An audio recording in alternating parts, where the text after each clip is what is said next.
Welcome back to the Enlightened Misfits podcast. I am your host, Lauren, and in today's episode, I have a very dear friend. Her name is Kerry. She is a psychic medium and spiritual mentor. Welcome, Kerry. I'm so happy to have you here with us today. Hi, Lauren. Hi, everyone. Thank you for having me. Yes, of course. I know this has been a while for us to plan this. And, Yeah. we always say when it works out, it works out. So I'm super excited to Hmm. have a conversation with you Me too. today. So, tell us a little bit about who you are and kind of what led you to the journey that you are on right now. Hmm. Great question. So I'm a psychic medium and spiritual mentor. Wear many hats. And I love nothing more than really guiding and empowering women to come into their truth, to lean into their intuition and develop their gifts and have the confidence to really create a life and a business that they are just craving inside to create. So that's kind of the nuts and bolts of it. And I live in Scotland. I was born in Scotland. And before I got to where I am now, I've had I'm a manifesting generator. Let me just reference that. So um I've had quite a colorful past to get to here. So traditionally I grew up in a family of professional dancers and musicians. So my dad and my brother are like full-time musicians, grandparents sing, my mom dances, and so I've had a really creative upbringing. And so my journey started out in the creative arts, and I went to music school and was doing music professionally until about my mid 20s. And then I had a spiritual awakening when my grandfather passed, saw his spirit leave his body. And it kind of just opened up, a lot of questions about, who I am, why I'm here. And, we all go down that journey. So I worked in travel for a long time. I was doing music. I traveled in the Med. I worked on a cruise ship. So I've kind of been around. I've been in a lot of sales background jobs as well, and done a lot of traveling, met a lot of people. So I really have had the experience of a lot of different cultures and experiences and how people relate to one another. So that's how it started.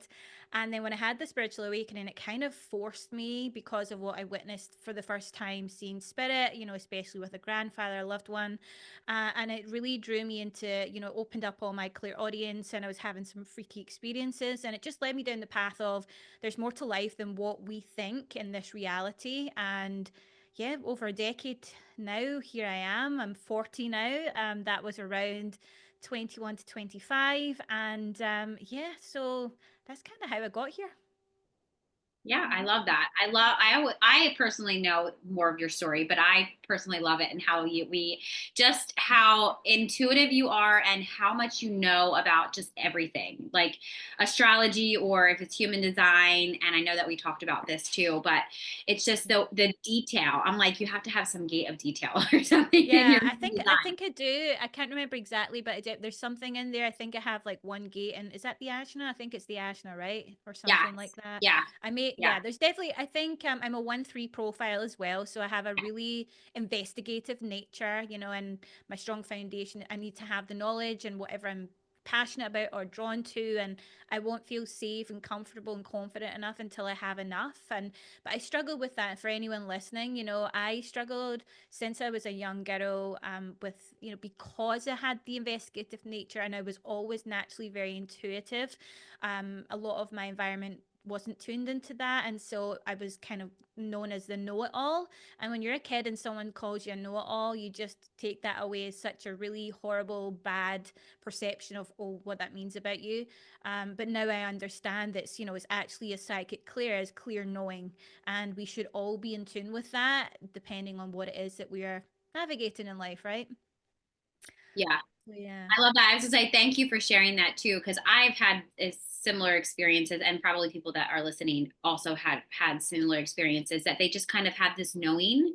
Yeah. And mine is the same thing. Like I might not know how I know, I just know, Mm. and I don't Mm. know how to explain it. Like I can't Yep. tangibly put in words how I know. I just know. Like I literally You will just just say, yeah, know. I know. Like that's Yes, it just it. comes out your mouth, Yeah. and it's like Like it. You can't really explain it. I was doing a workshop the other day, and this was one of the things that came up about it was that, when you have that clear knowing or clear cognizance, as we would call it, psychically, it is just this strong knowing in your body. It's just, there's no other way. There's no other, your mind doesn't come into it. It doesn't take time to process. You just know. And when you trust it, it's usually right. And so this was coming up because it's where people struggle a lot, is to really trust that knowing, because we're so programmed to go straight to the mind and be like, well, the evidence isn't there. No one else is agreeing with me, you know? Right. Yes. Yes. Yeah, that's another thing, like that human design plays a part of that, because if you understand your human design and you start to kind of like uncover it, I know it was for me, and I'm sure it is for you too, that um I was like, oh, like this is, I always knew this, but then, the doubt came in, other people saying that they don't believe me.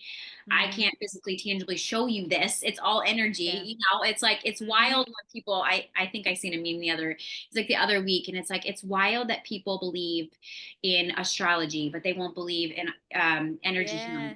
Won't believe in, you believe in Wi-Fi. You do Yeah. believe in it. Everybody does. But Electricity. then why won't you believe in energy healing? Or so it was something like Yeah. that. It was like, it's true, because you can't see Wi-Fi. You can't see internet connection. You can't see electricity. Yeah. But Yeah. you can see, but you know it when it doesn't You work. know it. That's true. That's true. And I think Yeah. a lot of it is because we've been programmed not to have wisdom and knowledge around energy, in our upbringing. It's something we kind of find in our own, or our path or awakening, whatever. But we aren't taught as children truly. Yeah, we get biology, chemistry, and all those things, science at school, but we're not taught how energy works. And so the mind, the 3D version of the conscious mind, it can't connect the dots of how energy healing is exactly the same of plugging in your iPhone to the socket, and charging the battery. And they can't comprehend. And I think that's a whole other conversation that then goes into like Tesla and free energy and maybe another subject. Yeah. So, Yeah. but yeah, No. you know, Yeah. Yeah, so I do know one of your biggest gifts is helping people to develop their psychic gifts. hmm So, especially those that might feel like unsure and blocked, like how do you actually begin to help others develop these?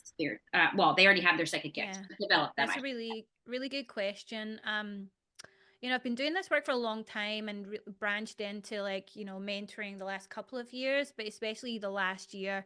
And what I have really noticed, I've been in, the journey of holding space for ancestral healing with people for a long, long time. And I've found that now at this point with mentoring, um, addressing your trauma and ancestral patterns is the core foundation. Um, of this journey of learning to be in tune with yourself, because we all have intuition. Everybody in the planet, every animal has intuition, but we are not all set up to be fully dialed in to hear it, to feel it, to have the signs come in to confirm where you should go and all of that. But you have to learn to build the dial of discernment, as I call it. So, and that doesn't come just naturally to us because of the world we live in today and it's so fast and busy. And so, discernment, you strengthen your discernment by addressing your past. And I don't mean rehashing the past. I think once you've integrated a good chunk of things that had a lot of attachment, intensity of emotion in the past, once you integrate that, you can move on pretty much to an extent pretty well without having to keep going back. But building discernment comes through really looking at the core principles of what attachments to trauma, things you experienced that really psychologically and emotionally and physically messed you up in the past, where it's so to the point where you can't trust yourself.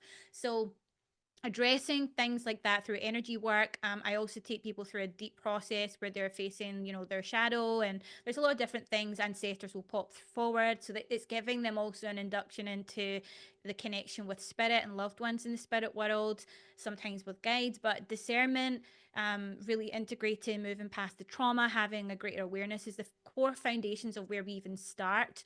And what starts to actually happen, people think, when you get into mediumship and psychic development and intuitive development, excuse me, intuitive development, people get so excited about it, right? It's like, oh, psychic stuff. I want to learn all this stuff. And it is exciting, but, you have to be able to ground it in. You have to know that it can't be floaty. There's a lot of do's and don'ts within, a parameter of what really is the right thing to do with it.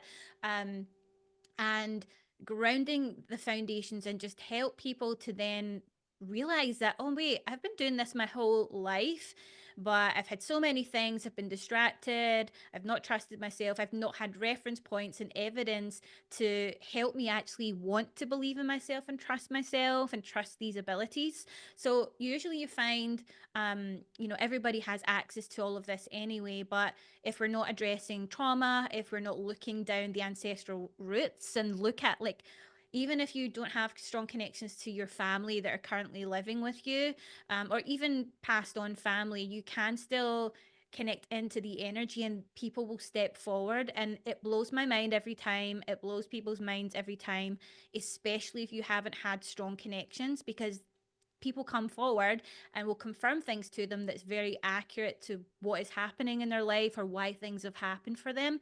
And it's things around like your money challenges, right? There's a money story in the generational lines, relationships, betrayal, all these different things, the gifts and what we would term as the wounds or the shadows. So that's kind of the core thing where I start with people. And once they start to get into that space and feel safe to really go into that on a regular basis, you actually find that it's less about practicing, like your clears and to see properly, to hear properly. And it's just more about allowing the old layers of the false identity who you've never actually been to fall away.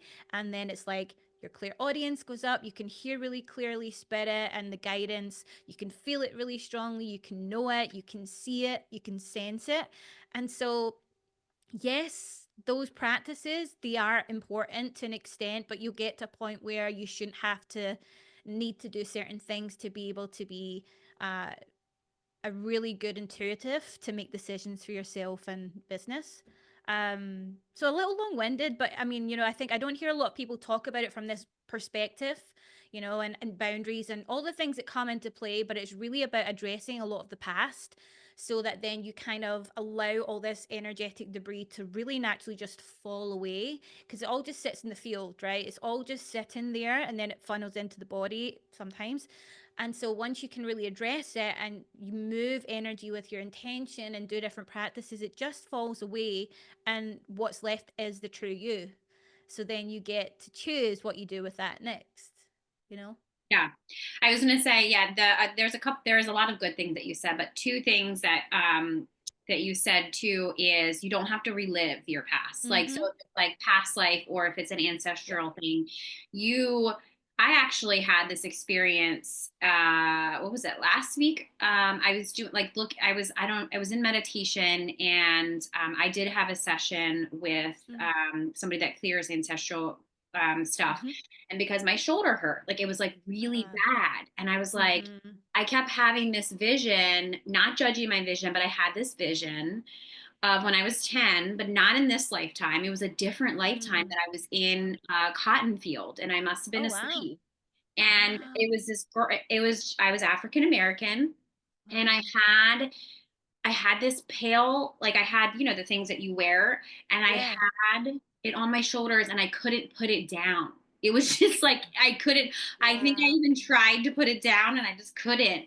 But then I woke up and my shoulder kept hurting, and it was like a week of this. And I kept trying to like breathe into it, ask my body like what it is. And I realized it was connected to guilt and shame in Mm. my lineage, that, Wow. and I'm talking my physical body, not today, but it hurt. And I was like, Yeah. when I did the session with her, she was like, just allow it. Like, what's going on? Like, breathe into it, like, talk to it. Mm. I was like, oh my God, it was this, but it connected to a past life that I cleared out from my sinuses, because I used to get sinus. Wow. Like, I Wow. believe that you can, people that are listening to this are obviously going to be like, what in the heck? But you can kind of you can look in your, like, I'm telling you, like, it's true what you're saying. Nobody talks Mhm. about it. Like, sure, like people talk about trauma and what's happening to them.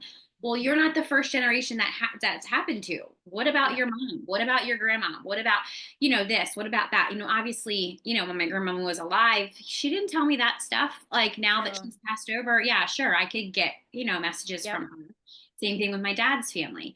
They Yeah. were much more, don't talk about it. Finding out Mm. that my cousins went through the same thing I went through, and it's like their mom, Mm. and it's just like this is generational. Like this is Yep. ancestral. Like this is Mm-hmm. part of, obviously our generation. Some of my cousins too are waking up to the fact that they're not going to pass it on to their kids.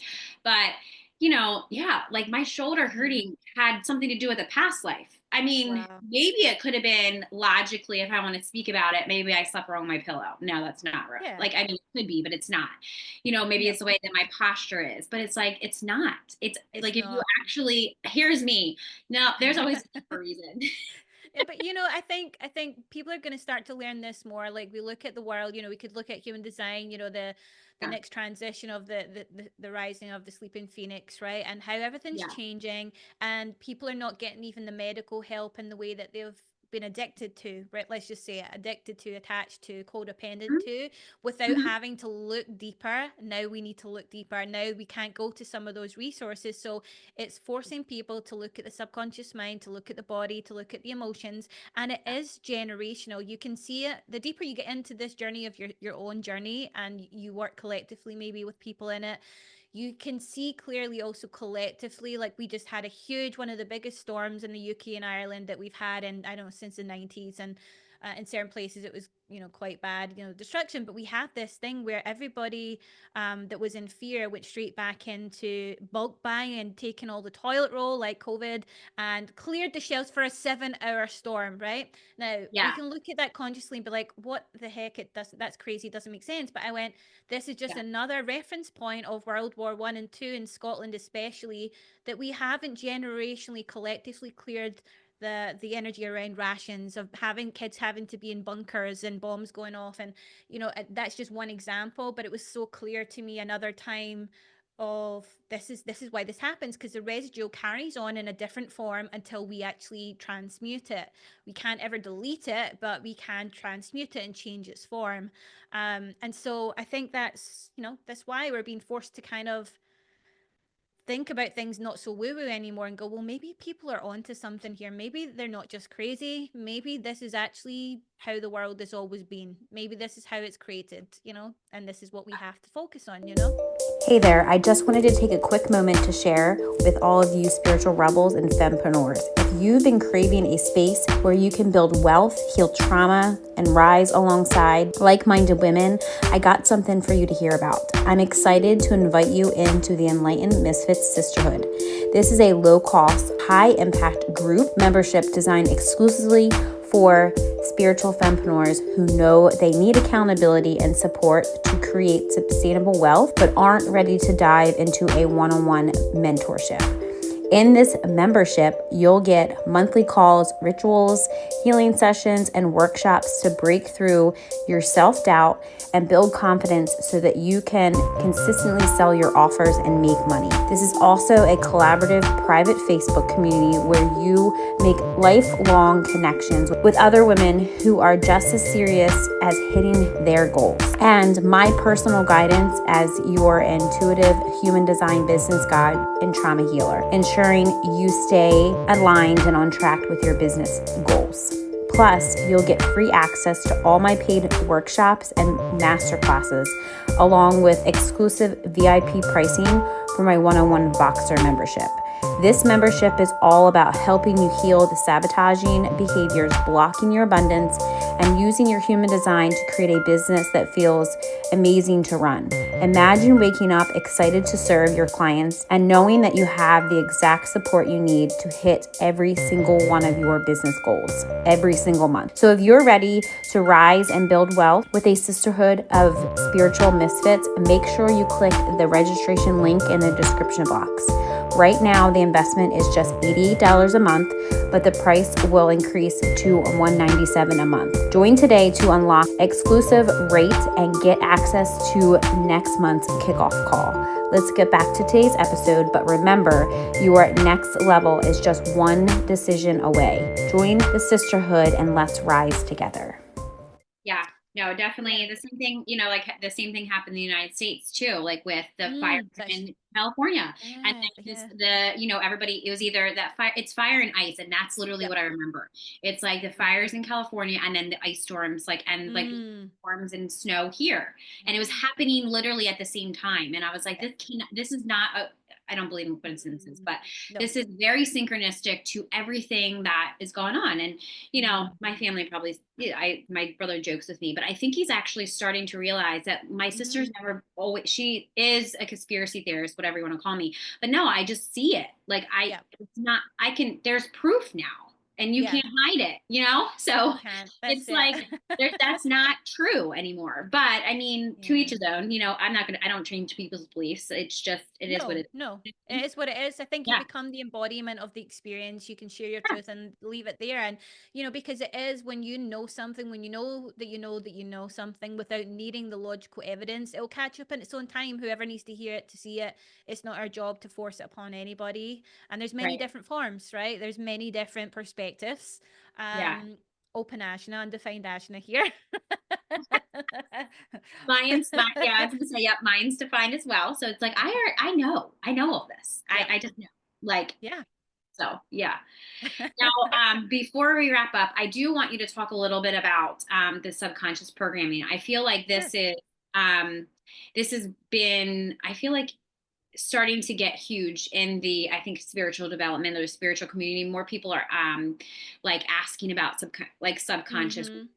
And I still, I believe there's been times that people have told me, or they believe that they think that the subconscious is part of the higher self. And I would Mm, love your perspective on that. I yeah. don't believe it is. I feel like the subconscious is behind it, or Mm-hmm. like connected, because it's not really in like an entity. So Yeah. I would love you to kind of explain, like what subconscious programming is and what Mhm. like role it plays in spiritual development. Sure. Well, I'm an avid learner and I'm not an expert in this only experience, but I've been on that journey with the subconscious mind for a long time. It's funny actually, when I first started doing energy healing, I called it subconscious healing or something like that.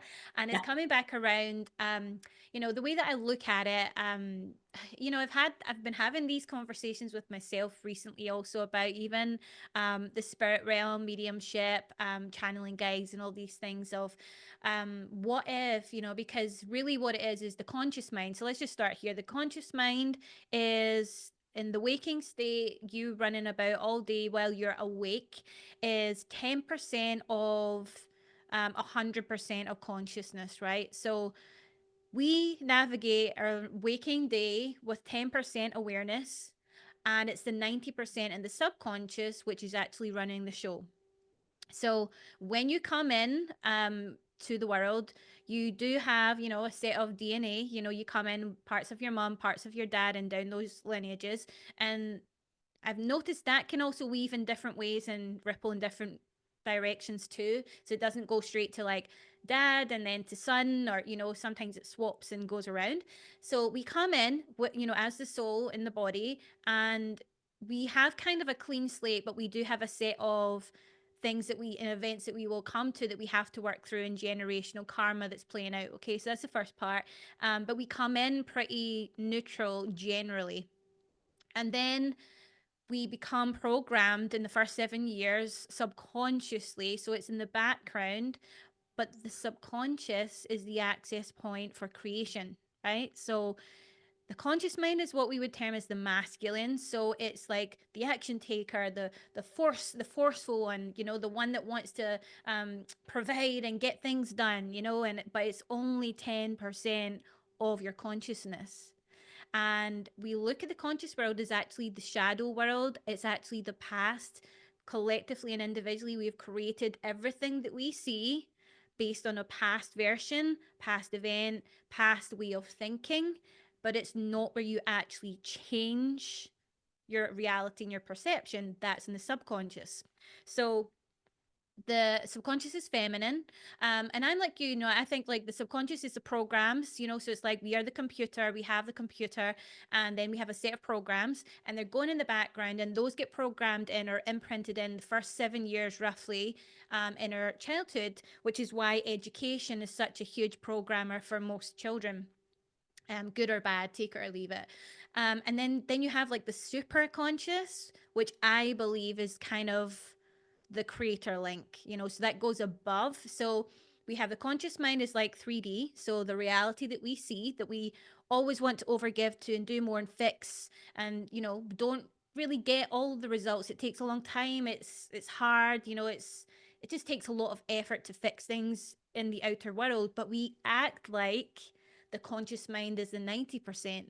So we push with 90%, but it's really only 10% available. And then the subconscious is all feminine, it's the inner, and that's what we would term as like the 5D.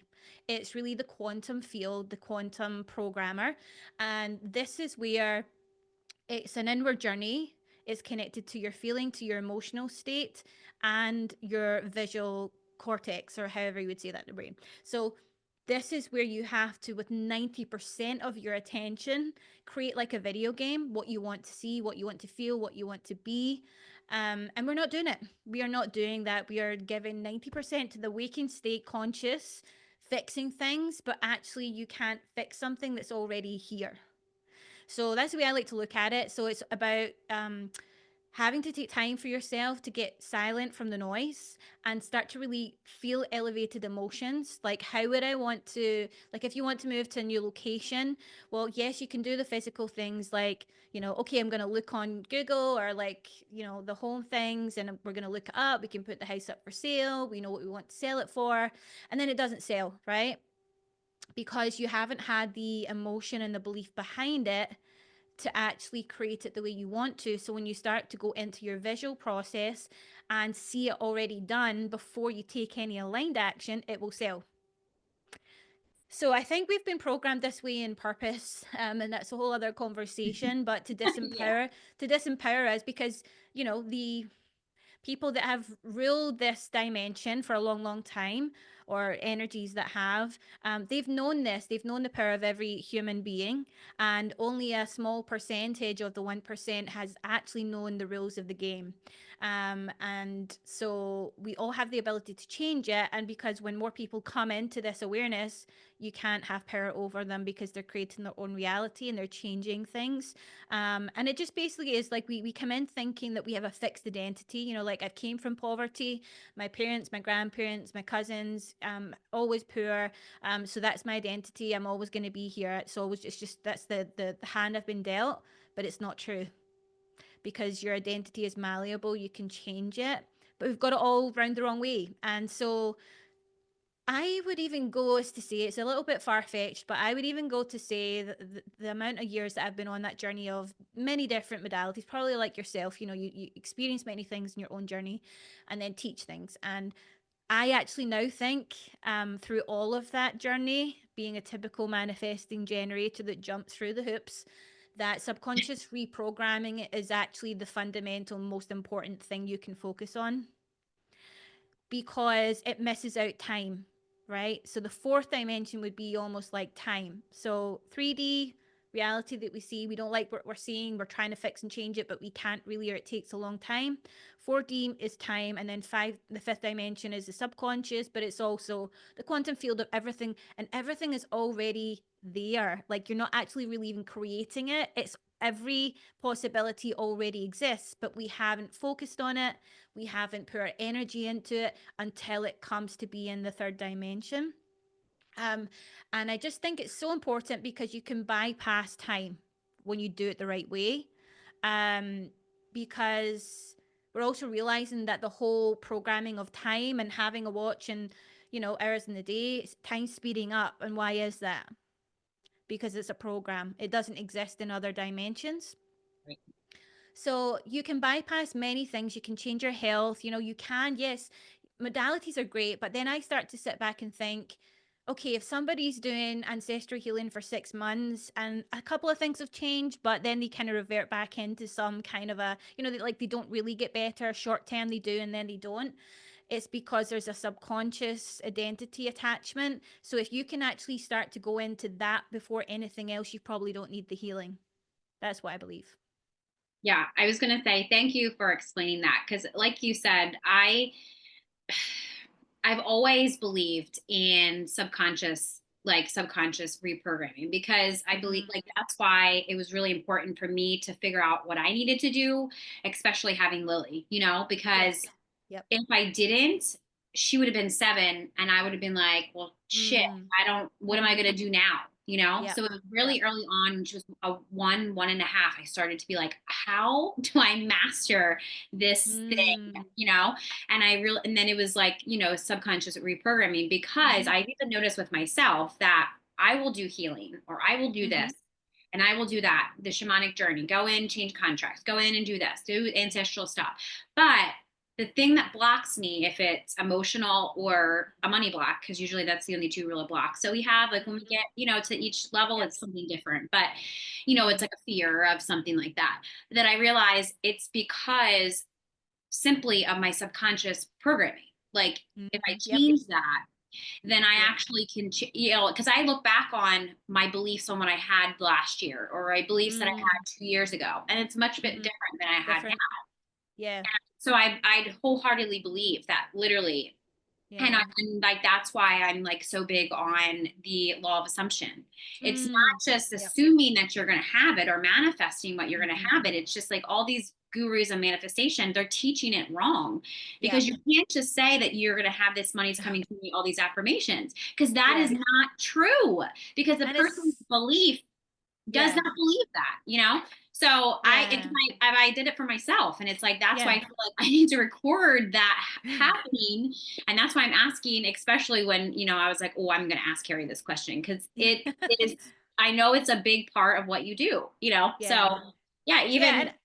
I think as well, another thing, just from what you've said there, is the reason why and people falter and they don't stick with it until it happens. One, because we've been programmed the opposite, but also we don't have reference points for safety in the body to hold energy, to hold our imagination. We get to school and our imagination is drilled out of us, if we're not in the 1%, whereas the 1% children in the world that know all the rules, they're teaching their kids before they're 7 years old how to be winners, how to be mega manifestors, how to do all the things. And they do. And it's not that they, we could say elitism and, whole other story itself, but the only difference is, for the majority of them, is that they have been taught the rules of the game of this reality, and we have not, purposefully. But now having the awareness, and then being able to have the knowledge to start, and be able to sit with yourself, and safety is a huge part of that. You have to, it's like you hear people all the time, oh, I generated massive wealth once, I was safe in my body to hold the money, right? And it's just about feeling neutral, feeling safe in your body. And a lot of people don't have reference points for safety at all in their life, but there's maybe been moments somewhere that there's been safety. It could even be a stranger that just sat and talked to you for 30 minutes, and it was the first point in your life you felt safe. You now have a reference points for what safety feels like, for a minute, for a second, for a day. And that's the feeling that you have to keep leaning into with your imagination. And that's it until it happens, Yeah, I do. Like, yeah, that's actually a very good point too, about safety, because here, everybody wants money, right? Like, money's great to have, but it's just energy. So could you imagine what $1 million feels like? Could you imagine if being a millionaire, do you think that that's going to feel safe to somebody that's never held that energy? No. Oh my gosh, you're gonna be like, get this away from me. I don't want that, like, it's like I was on a podcast, I guess, a couple weeks ago, and she said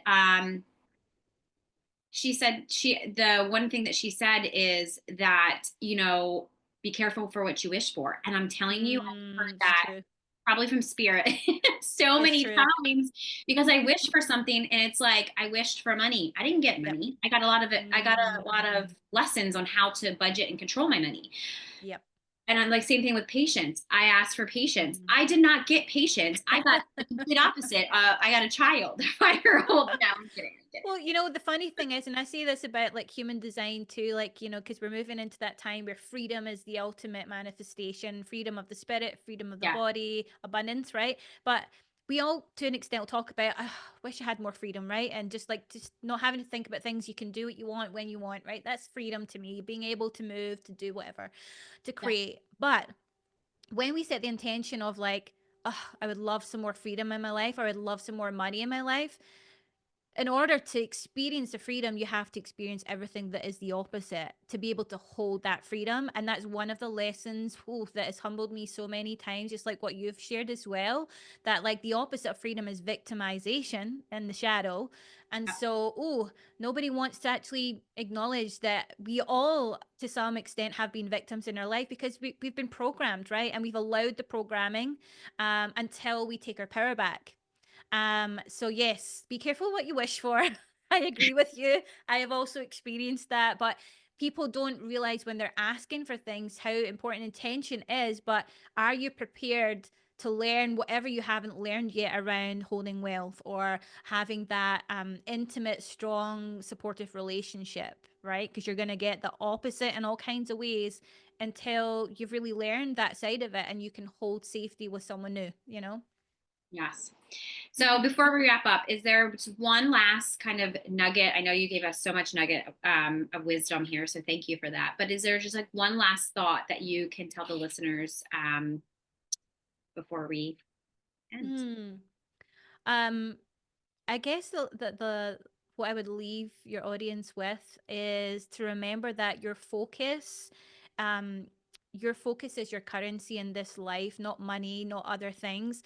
What you give your attention to will determine what you experience the most. So, being able to take your power back through awareness is probably the most important thing you can do to empower yourself to change. So, yeah. I love that. So thank you for joining us on today's episode with Kerry on the Enlightened Misfits podcast. If you enjoyed today's episode, don't forget to subscribe, leave a review, and share with somebody that you feel that would gain knowledge from listening. Stay tuned for more captivating conversations in the future. I hope you have an amazing rest of your day, and I will see you next time.